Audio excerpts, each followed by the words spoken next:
pourrais dire la chose suivante. J'écoute maintenant ces 4 heures de Höcke et ensuite Ben dirait à la fin, et maintenant vous avez remarqué quel connard il est. C'est exactement ce que souhaiteraient les chaînes publiques. Et ensuite, le peuple dirait, excusez-nous, étions-nous sur la mauvaise chaîne? J'ai écouté autre chose pendant 4 heures et je n'ai pas entendu de connard. Cela veut dire que l'attente de cet arrogant, et c'est méprisant envers le peuple arrogant, c'est qu'à la fin, il ne reste plus que... Vous avez vu, c'était vraiment un gros connard, d'extrême droite, nazi, etc. Plutôt que de laisser les choses ainsi. Mais ils ne peuvent pas laisser passer ça parce qu'ils sentent bien que l'étincelle se propage. Et c'est ça le plus dangereux, qu'une étincelle se propage. Ils ne veulent pas ça. Ils veulent que la haine se propage, que l'incitation à la haine se propage, que les préjugés se propagent. J'aime être avec toi et Ben, mais pas vraiment avec les autres.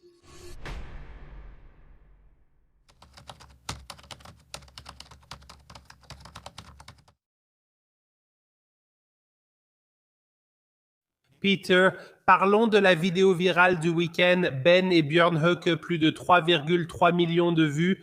Tu étais l'invité juste avant lui. Tu as aussi eu plus d'1,1 million de vues. Tout cela fait énormément de bruit. Certains qualifient Ben de fasciste, d'autres le célèbrent pour sa franchise. Comment as-tu personnellement perçu Ben? Oui, cher Simo. En fait, comment je t'ai perçu, donc comment tout a commencé, en quelque sorte notre première fois, ce serait encore un beau titre, non? Comment tout a commencé et la première fois. On ne se connaissait pas personnellement et on voyait seulement ce que chacun faisait sur Internet.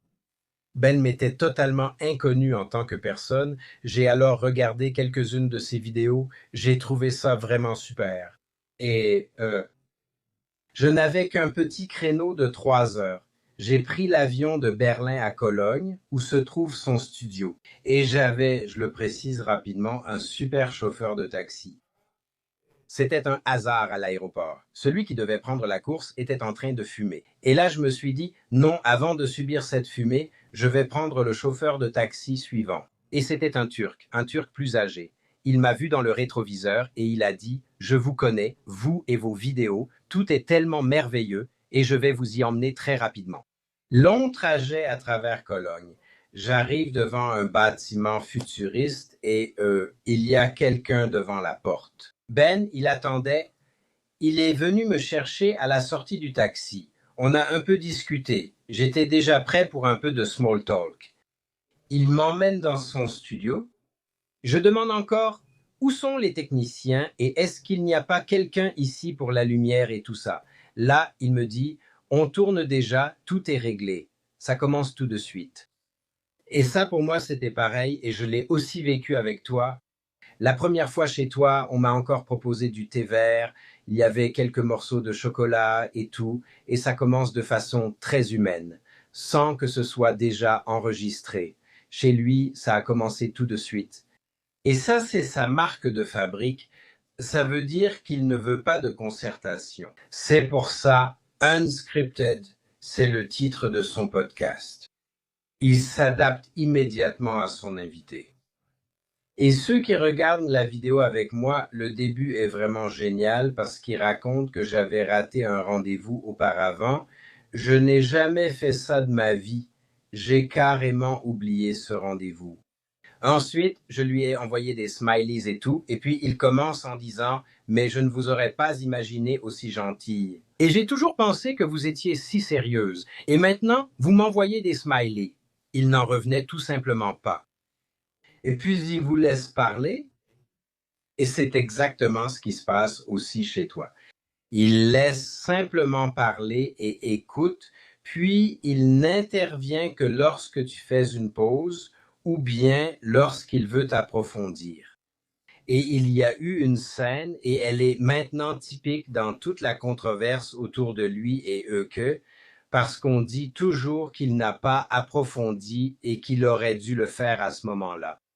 J'ai dit pendant la conversation, oui, à Berlin, quand Merkel a été élue chancelière pour la première fois, il était effectivement question d'une coalition noire-verte et j'ai fait pas mal de deals à ce moment-là. C'est ce que j'ai dit comme ça. Et il n'a pas du tout réagi à ça, et ça m'a vraiment étonné. J'ai continué à parler, et à un moment donné, il dit, au fait, il faut que je te redemande ça. Tu dis que tu as fait des deals. Je veux savoir exactement ce que tu veux dire par là. Alors je lui réponds, écoute, j'attendais intérieurement cette question. Et je me suis dit, si c'est vraiment un journaliste, avec l'intention de vraiment connaître quelqu'un, il doit forcément poser cette question. Et maintenant, tu le fais. Et là, il sourit un peu parce que je sais par ma longue expérience, tu dois creuser davantage. Mais là, il y a encore autre chose. Il te laisse d'abord parler, puis il ne t'interrompt pas, puis il dit, maintenant, explique-moi ça. Maintenant, je veux vraiment savoir. C'est-à-dire que ce qu'on lui reproche chez Eucke, à savoir qu'il serait totalement dépourvu d'esprit critique et qu'il laisserait simplement faire les choses, ce n'est pas vrai. Alors, comment je l'ai perçu? Comme quelqu'un qui dit très clairement de lui-même, je ne suis pas journaliste. Il faut toujours le rappeler. Il dit ouvertement, je ne suis pas journaliste, je suis podcasteur. Je viens d'un métier complètement différent. J'ai décidé maintenant que je veux rencontrer des gens. J'invite des personnes intéressantes et je veux simplement apprendre à les connaître. Qui sont-ils? Comment pensent-ils? D'où viennent-ils? Quelle est leur vie? Et ainsi de suite. Je veux pouvoir dire à la fin, oui, maintenant j'ai vraiment appris à le connaître, à le comprendre. Et c'est ce qu'il a fait avec moi, ce qu'il fait avec tous les autres. Quand on regarde ça, il a eu les personnes les plus intéressantes. De la droite à la gauche, même les personnages les plus louches, il les a eus là-bas. Et à la fin, tu as vraiment ce gain de connaissance, d'avoir vraiment appris à connaître la personne. Et maintenant, je me pose la question. Est-ce que dans le cas de eux que c'est un crime? Alors, je dois te dire très honnêtement, Peter, je suis tellement soulagé de ne pas être journaliste non plus. Je suis simplement content d'être Simo. Je veux dire, quand je regarde tous mes amis journalistes, ils y réfléchissent 3 fois. Est-ce que j'ai le droit de lui parler? Qu'est-ce que vont dire les collègues? Est-ce que je vais perdre mon travail? Il y a tellement d'autocensure avant même d'avoir prononcé un seul mot.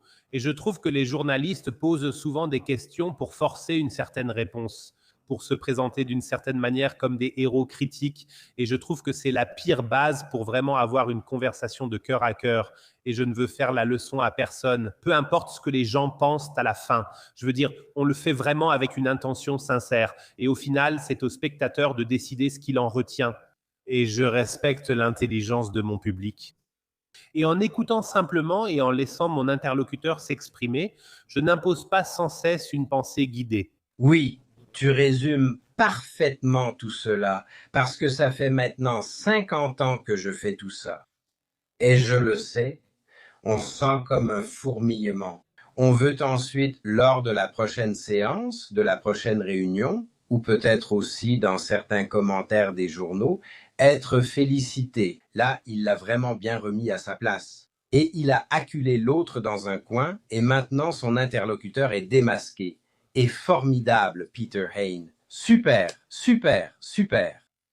J'ai toujours dit dès le début de ma carrière que je suis là pour rendre un service, pas pour mon employeur, ni pour les critiques de journaux ou quoi que ce soit, mais au service de ceux qui paient, c'est-à-dire finalement le peuple. Cela signifie que pour moi, l'essentiel est que les spectateurs soient au final ceux qui en tirent quelque chose, et non chez moi, ni chez un quelconque public pseudo-critique. Cela veut dire que c'est d'abord un phénomène que nous avons aujourd'hui de façon encore bien plus forte, que l'on cherche les applaudissements dans sa propre bulle. On nous reproche toujours d'être dans notre bulle, mais ce sont les autres qui ne font que se donner mutuellement raison et s'encenser entre eux. Nous pouvons pourtant fournir les preuves.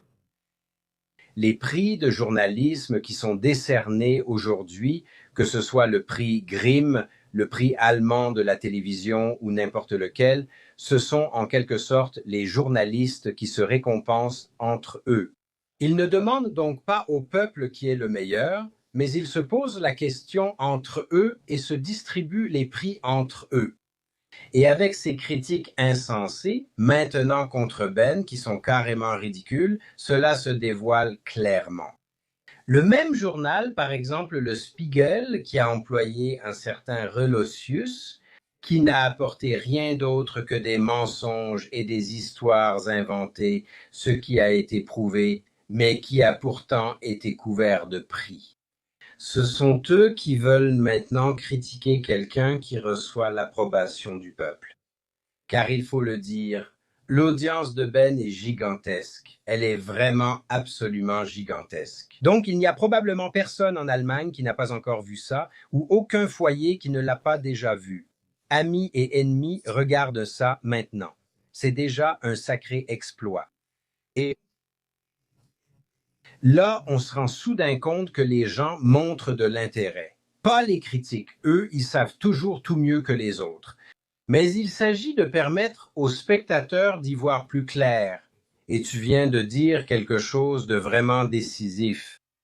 Il s'agit de ne pas dicter aux spectateurs ce qu'ils doivent penser.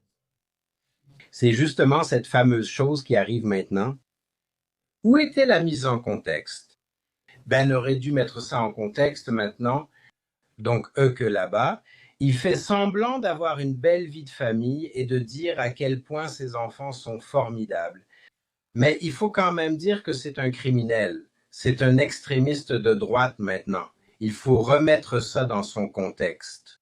Oui, remettre dans son contexte signifie cette façon paternaliste de penser à la place des autres où, en tant que journaliste, j'impose à mes auditeurs ce qu'ils doivent penser. À propos d'une personne ou d'un contenu, cela veut dire en français, ils méprisent leur public. Il faut le dire clairement, celui qui réclame une mise en contexte part du principe que son public est idiot, qu'ils ne comprennent pas ça, que je dois d'abord leur dire. Vous savez, vous venez d'écouter pendant une demi-heure, sûrement avec étonnement, à quel point Monsieur Eucke est formidable en père de famille, et ainsi de suite. Mais maintenant, je dois très vite vous remettre les choses en perspective. Il a quand même écrit quelque chose de vraiment terrible dans son livre X-Zigzags à la page 187, à la 5e ligne. Je dois vous le dire. On peut, et c'est justement là la grandeur du journaliste. Il suffit de le laisser tel quel. Et maintenant dire, je laisse à mon spectateur le soin de juger comment il interprète cela. Et maintenant, il se passe justement l'impensable. Les gens trouvent ça soudainement bien et disent « Ah, c'est Eucke. Nous ne le savions même pas. Nous pensions, n'est-ce pas? C'était moi. » Donc, celui qui, Cicéro a mis comme titre, celui qui a parlé avec le diable, donc c'est Ben.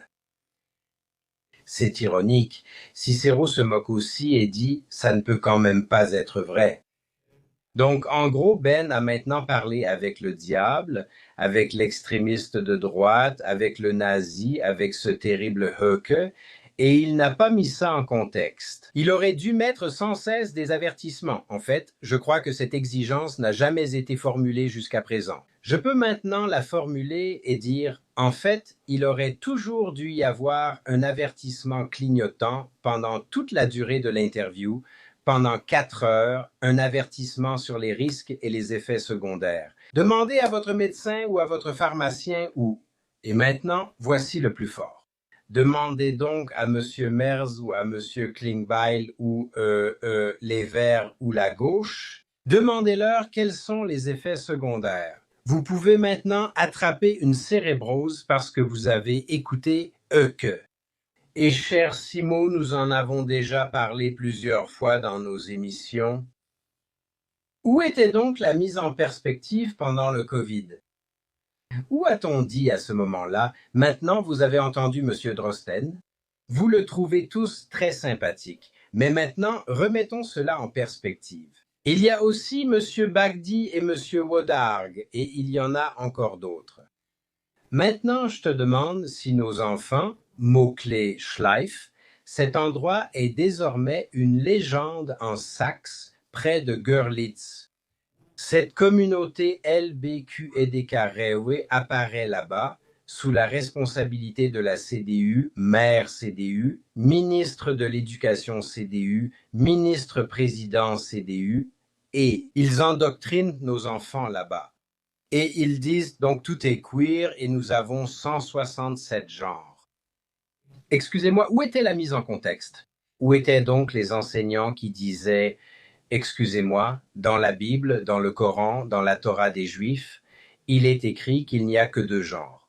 Et même la biologie de l'évolution, qui est aussi une idéologie, si on veut, de gauche, dit qu'il n'y a que deux genres. Où était donc la mise en contexte?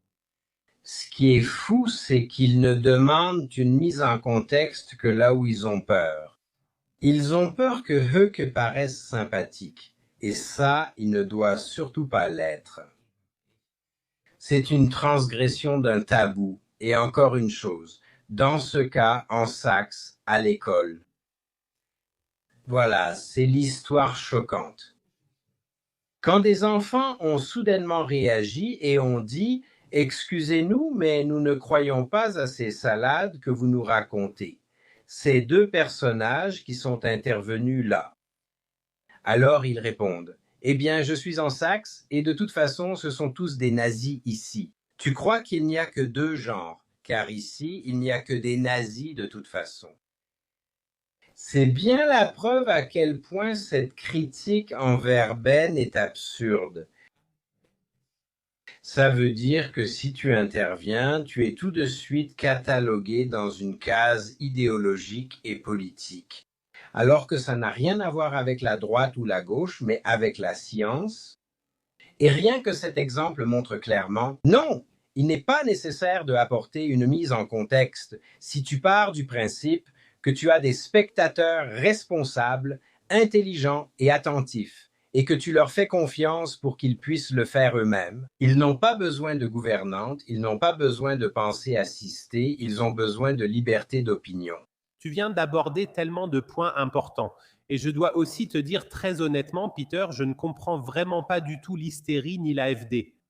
Toute cette catastrophe en Allemagne n'est pas la responsabilité de l'AfD. Ce sont les partis du système. Mais si on parle tout le temps de l'AfD, on n'a pas besoin de parler des partis du système. C'est en fait du gaslighting à l'état pur. Et pour la première fois depuis la guerre, nous avons vraiment un parti d'opposition qui mérite ce nom et qui met le doigt dans la plaie des autres partis avec un certain plaisir. Et nous, on se contente de condamner ce parti. Je trouverais vraiment intéressant de voir ce que ça donnerait de passer d'une alliance centre-gauche à une alliance centre-droit. Et quand je regarde tous les protagonistes, que ce soit une von Storch, un Spahn, un Merz ou une Weidel, je peux vraiment très bien imaginer une coalition entre eux en 2029 ou lors de la prochaine législature. Je trouve que ce que nous vivons en ce moment, c'est qu'un type comme Ben est condamné de tous les côtés. C'est la pure peur des établis parce qu'ils voient simplement et il y a juste un simple podcasteur qui est capable, avec son format, d'atteindre 7, 10, 15 millions de personnes par mois. Ils n'y arrivent même pas avec les redevances audiovisuelles, avec tous ces milliards qu'ils ont dans les poches. Pas du tout, tu vois. Surtout chez les jeunes, je suis fermement convaincu que Ben touche particulièrement fort les personnes de 25 à 50 ans et qu'il apporte ainsi une très, très grande contribution au pluralisme d'opinion. Oui, mais tu as tout à fait raison de le dire, la peur. Ils paniquent parce que cela pourrait, pour ainsi dire, détourner les gens du droit chemin, ce qui me fait rire, le droit chemin. Oui, ils sont sur le droit chemin quand ils votent bleu, mais donc les détourner du bon chemin. Et tout cela est vraiment terrible. Ils paniquent parce que les jeunes leur échappent, parce que même les gens leur échappent, les électeurs s'en vont, les sondages sont absolument clairs. Mais il faut toujours garder à l'esprit que ce n'est pas seulement de la peur et de la panique, c'est aussi de la jalousie. C'est de la pure jalousie. Ce que tu fais avec ton émission, je n'ai presque jamais eu d'aussi bonnes audiences qu'en discutant avec toi. Tout cela est vérifiable et les gens m'abordent dans la rue. Et ce sont des jeunes qui me disent « Je t'ai entendu chez Simo avec un tel et un tel ». D'ailleurs, le taxi, je ne voulais pas exagérer, mais je dois le dire maintenant, ce chauffeur de taxi turc m'a parlé de l'une de nos conversations quand nous sommes allés chez Ben. Et maintenant, je suis convaincu, je l'ai vécu récemment à la mer du Nord, qu'on m'a sans cesse parlé de mon entretien chez Ben. à propos des choses que j'y ai dites. C'est un signe de, comment dire, de l'influence que vous avez en tant que podcasteur. Et le système de radiodiffusion publique n'a plus cela depuis longtemps. Ils ont perdu la maîtrise du récit et c'est la pire chose que tu puisses faire. C'est presque une capitulation en temps de guerre, sauf qu'il n'y a pas d'armes qui détruisent physiquement quoi que ce soit, tu n'en as même plus besoin. Mais au moment où tu perds la maîtrise du récit, tu as déjà perdu. Et maintenant, tu peux soit capituler, c'est ce que je recommanderais enfin à tout le monde, capitulez enfin et prenez la volonté du peuple au sérieux, ou alors tu n'y arrives plus qu'avec une critique corrosive, des insultes, de la diffamation, et finalement avec des interdictions. Et ces interdictions, nous les avons maintenant aussi. Ils veulent avoir les vrais noms. Ils disent, disons que nous protégeons la jeunesse en imposant une limite d'âge.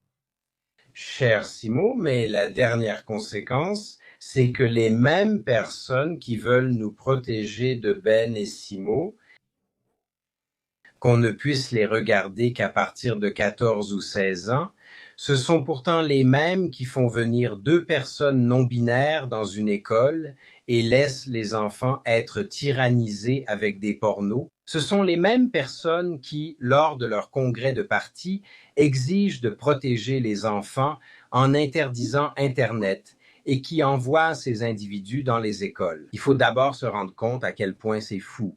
Mais encore une chose, ce n'est pas seulement la peur. C'est la pure jalousie qui est là. Il faut toujours dire que la jalousie, c'est la TVA du succès. C'est une vieille formule à moi et le fruit d'une vieille expérience. Ils se rendent soudain compte, mon Dieu, j'ai tout regardé pendant ces heures.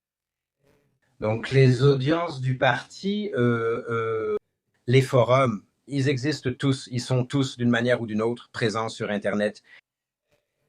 Les audiences d'un évêque ou quelque chose comme ça. Donc, un évêque très connu, je ne vais pas lui faire l'honneur de citer son nom. Eh bien, quand il dit quelque chose, il a une audience de 208.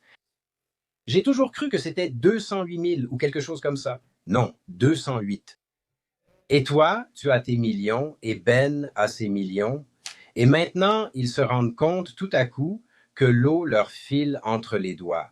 Ils n'ont plus le monopole de l'interprétation. D'ailleurs, j'ai noté ça spécialement pour Ben, je me le suis écrit ici. Dès que ça a fait le buzz avec Eke, je lui ai tout de suite envoyé un SMS et je lui ai dit « Cher Ben, voici ce qui va maintenant t'arriver. D'abord, tes fans vont jubiler et l'audience va exploser dans les premières heures. » Et c'est exactement ce qui s'est passé. Deuxièmement, ensuite vient la meute, mais elle n'arrive qu'après 24 heures. Ils doivent d'abord se réveiller. Ils doivent sortir de leur état de choc. Et c'est exactement comme ça que ça s'est passé. Il a d'abord fallu 24 heures. Ensuite, le Spiegel s'est réveillé, puis les humoristes se sont réveillés, et tout le reste, et ils se sont mis à écumer de rage. Troisièmement, tu deviens le sujet du jour. Et c'est bien le cas. Il n'y a rien dont on parle autant en ce moment que de cette interview de Eke par Ben. Quatrièmement, ensuite, ton nombre d'abonnés va exploser. Et c'est pareil pour toi. J'espère aussi qu'après cette conversation, beaucoup diront « c'est tellement intéressant. Maintenant, on veut aussi s'abonner à Simo. C'est merveilleux. » Nous gagnons en importance lorsque des gens disent aussi « on s'y abonne, nous investissons, nous faisons des dons, cela a de la valeur pour nous. » Et puis j'ai écrit comme 5e point. Et ensuite, tout cela devient un document de l'histoire contemporaine. Et je suis convaincu que cette conversation sera un document de l'histoire contemporaine, notamment parce que ces critiques hypocrites et pharisaïques verront leur masque arraché. Parce qu'en fait, ils font exactement ce qu'ils reprochent aux autres. Ils le reprochent à Ben. Ils le reprochent aussi à Simo. Ah, il est tellement gentil. Comment peut-on être gentil? Il faut être en colère. En colère. On doit déjà le voir sur le visage. Le mépris, Je veux dire, quand on voit Huck les rares fois où il était à la télévision publique, ou Weidel, ou Kupala, on ne voit que ou Storch. On remarque déjà ce mépris chez les présentateurs. Burke. Je dois maintenant me brosser les dents après ça. Je dois me laver les mains. Je dois me désinfecter. Et on ne peut pas désinfecter les chaises. Ce n'est pas une blague. Cher Simo, Martenstein du Tagesspiegel, il est plutôt de gauche. Il a prononcé ce fameux discours au théâtre Thalia à Hambourg, en faveur de la liberté d'expression et donc de l'AfD. Après cet événement, il y a eu un véritable concert de pleurs, principalement de la part de jeunes employés du théâtre Thalia. Maintenant, ce sont nos meubles, tout est maintenant souillé, nous nous sentons maintenant comme si la peste avait éclaté. Il le pense vraiment, il faut vraiment s'imaginer ça, c'est complètement fou. Ça veut dire qu'on doit montrer à quel point on les méprise. Bon, et maintenant, on va changer de sujet. La télévision de Ben et Simo a bien lieu sur les chaînes publiques. Lorsque M. Habeck est présent, il n'y a pas eu de discussion chez Miosga sur sa politique désastreuse et sur la façon dont il détruit l'économie et appauvrit le petit peuple. Non, là-bas, elle était assise pleine d'admiration, les mains jointes. Et maintenant, ce brillant avocat Steinheuvel, qui a écrit un article révélateur dans Die Welt sur cette interview de Ben, écrit ceci. Et il dit, ce que vous vivez dans l'audiovisuel public, c'est un hochement de tête au rythme des réponses. Donc tout ce que ces politiciens disent, s'ils viennent du bon côté, on ne fait qu'acquiescer, on ne fait que sourire. Aucune question critique. On attend la même chose de Ben ou de toi. Et maintenant, encore une dernière chose. La différence est pourtant claire. Tu viens de dire ce que Ben a aussi dit publiquement. Je ne suis pas journaliste. Je veux simplement parler avec une personne comme je le ferais normalement si je rencontrais quelqu'un en vacances ou au restaurant ou autre, simplement discuter normalement avec lui. À cette différence près que des millions de personnes écoutent, mais ils doivent avoir le sentiment de participer à cette conversation et à la fin d'avoir vraiment fait la connaissance de cette personne. C'est une forme de conversation. Et l'autre, c'est ce que j'ai fait pendant des décennies, l'interview politique courte et percutante. Là, il ne s'agit pas de la personne, mais de faits bruts, de thèses et de programmes politiques. Et ici, rien n'est improvisé. Ici, tu dois être parfaitement préparé. Tu dois savoir quelle est la vérité. Où est-ce que le politicien te ment? Qu'est-ce que je dois remettre en question? Mais pas pour détruire le politicien, mais pour le montrer tel qu'il est vraiment, pour le démasquer. Et maintenant, le comble, c'est qu'on m'a toujours reproché, Hein, il fait des interviews complaisantes. Et j'ai toujours été content qu'il y ait eu un titre dans la Neue Osnabrücker Zeitung, qui était autrefois l'un des principaux journaux locaux d'Allemagne. Hein montre les dents en souriant. On peut aborder les gens avec amabilité. Comme tu le fais avec tout le monde, tu comprends?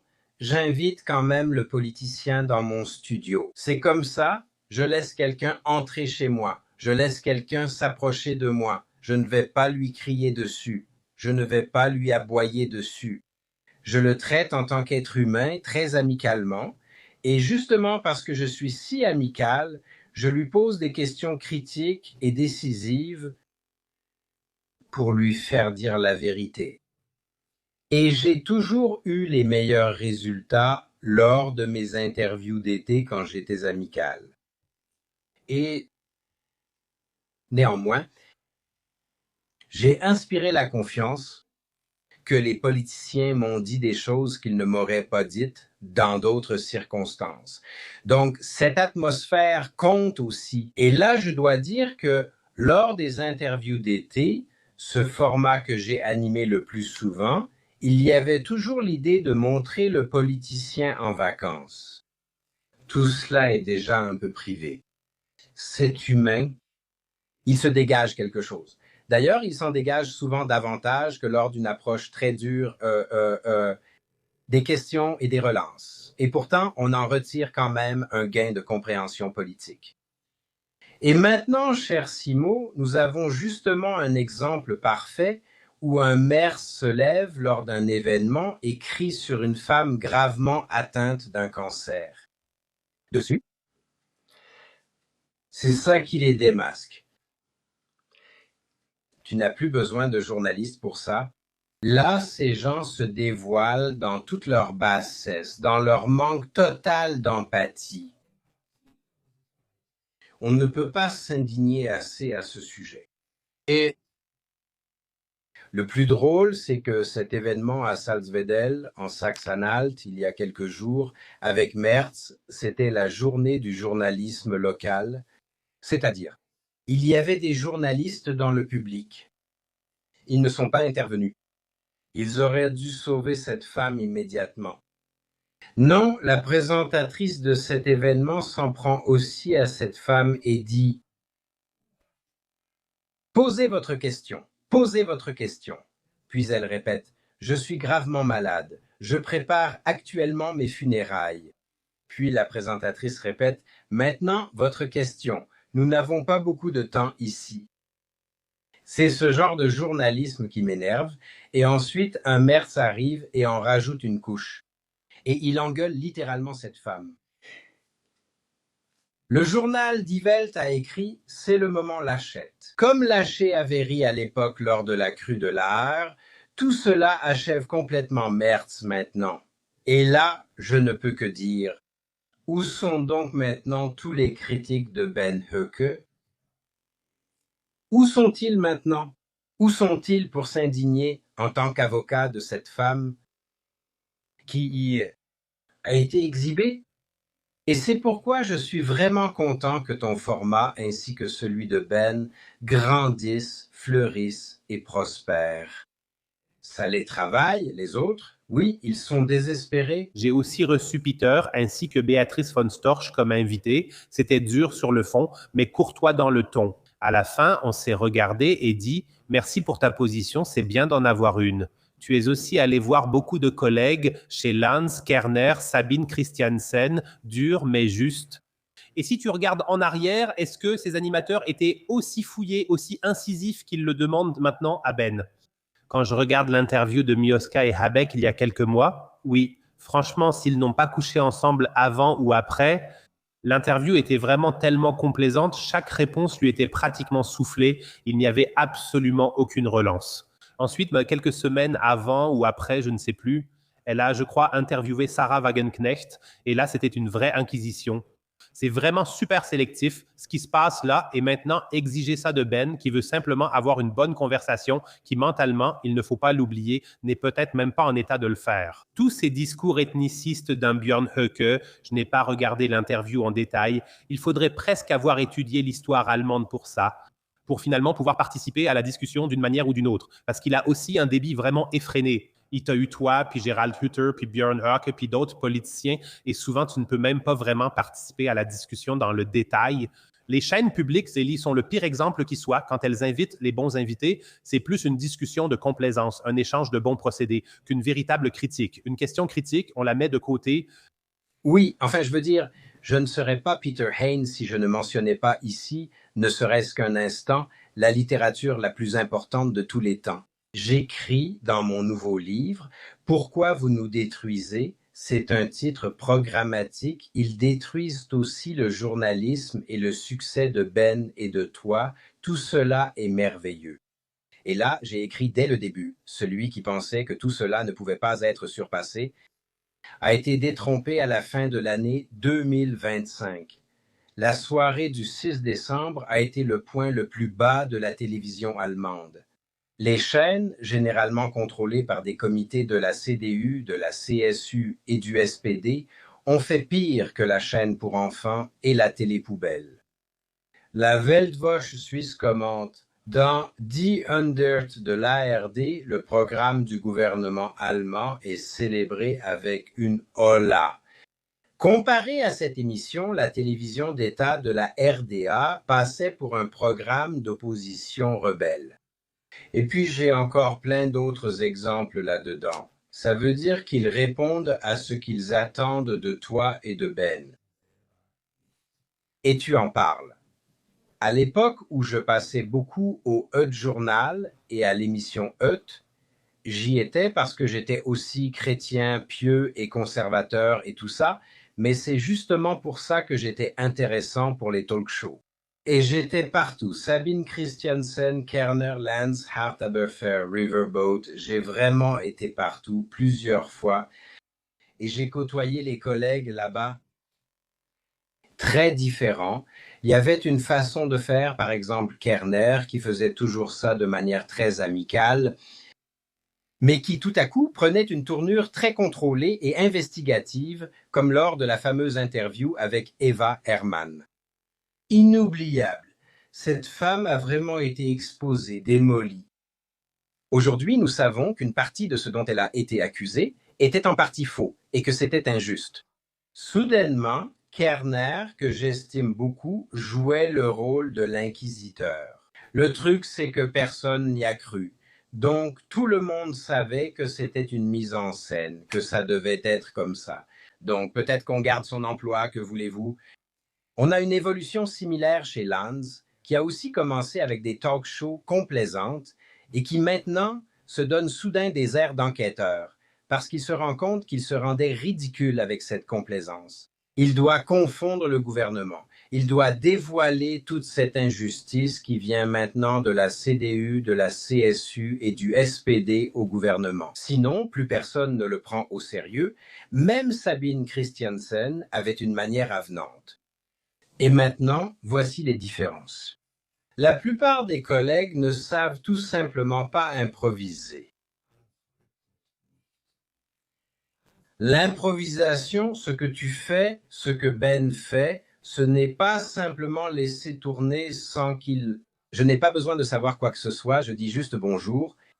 Et maintenant, racontez-moi la grandeur de votre vie et de votre œuvre.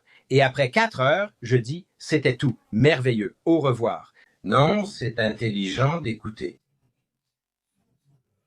Développer des questions à partir de l'écoute, approfondir avec des questions, c'est ça l'intelligence. La plupart, je ne citerai pas de nom, avaient seulement leur fiche devant eux où tout était déjà écrit. Et moi-même, j'ai animé un talk show pendant 7 ans, j'avais ma propre société indépendante et la plupart des employés venaient justement de ces talk shows et ils me les apportaient ensuite. On faisait des réunions, etc. Et la veille de l'émission, je recevais ces fameuses fiches de présentation où les questions étaient inscrites. Nous les avions élaborées ensemble. Ils partaient du principe que j'allais poser ces questions une à une. Premièrement, avec ces questions, je ne les ai pas déchirées car c'était un travail important et je ne voulais pas embarrasser mes collègues. Je les ai mises de côté et j'ai dit, ça, ce sont mes connaissances de fond. Il y a trop d'animateurs aujourd'hui qui se contentent de suivre leur liste de questions. Ils n'écoutent même pas. Ils ne posent même pas de questions de suivi, ils ont déjà la question suivante en tête. C'est la forme la plus stupide du journalisme et je pourrais maintenant citer un nom. Je pourrais citer des situations que j'ai vécues. J'ai toujours veillé à m'asseoir à côté du modérateur. Comme ça, je pouvais toujours regarder ses cartes. Au sens propre du terme, d'ailleurs. Il y avait déjà des choses surlignées en jaune. Je savais toujours quelle serait la prochaine question. Ou plutôt, ce qu'il avait préparé. C'est ça. Je pourrais maintenant, je ne veux embarrasser personne. C'est pourquoi je préfère me taire pour l'instant. Mais j'ai récemment encore eu une expérience. Donc la dernière grande expérience avec l'audiovisuel public que j'ai eue, c'était absurde. C'était vraiment absurde.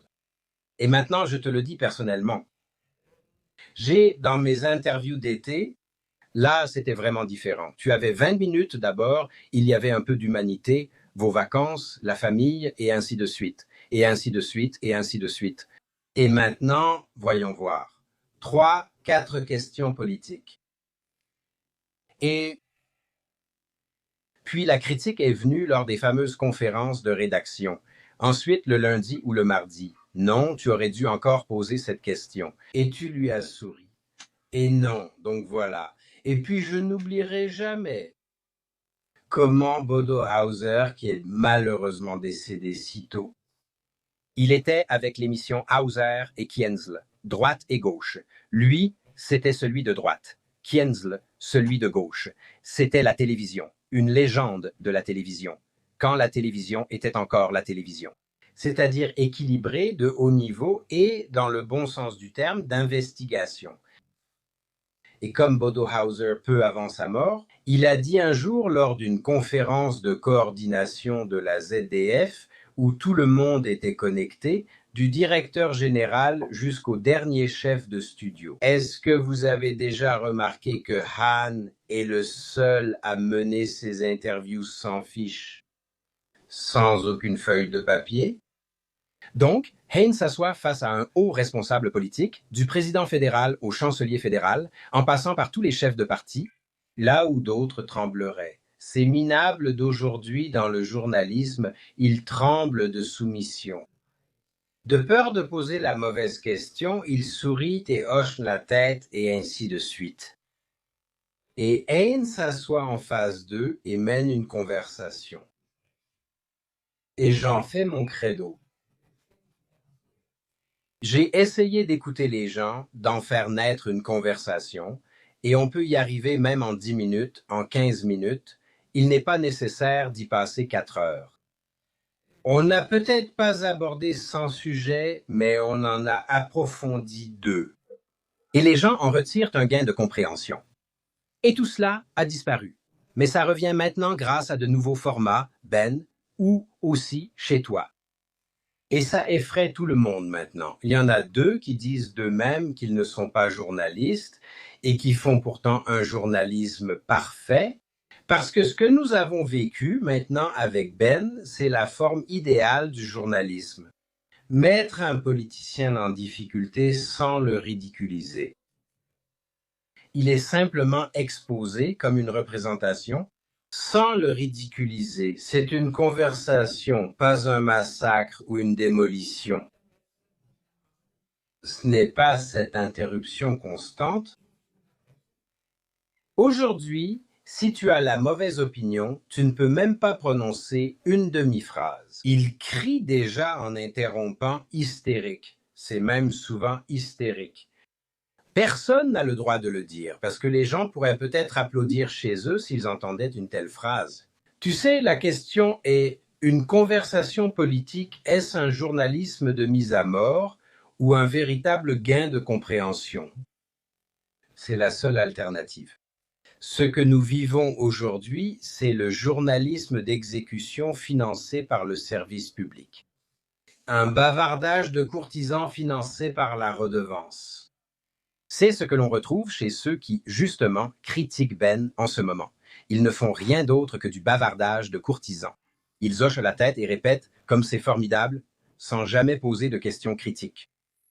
C'est pourquoi je ne peux que dire que c'est un document de l'histoire contemporaine.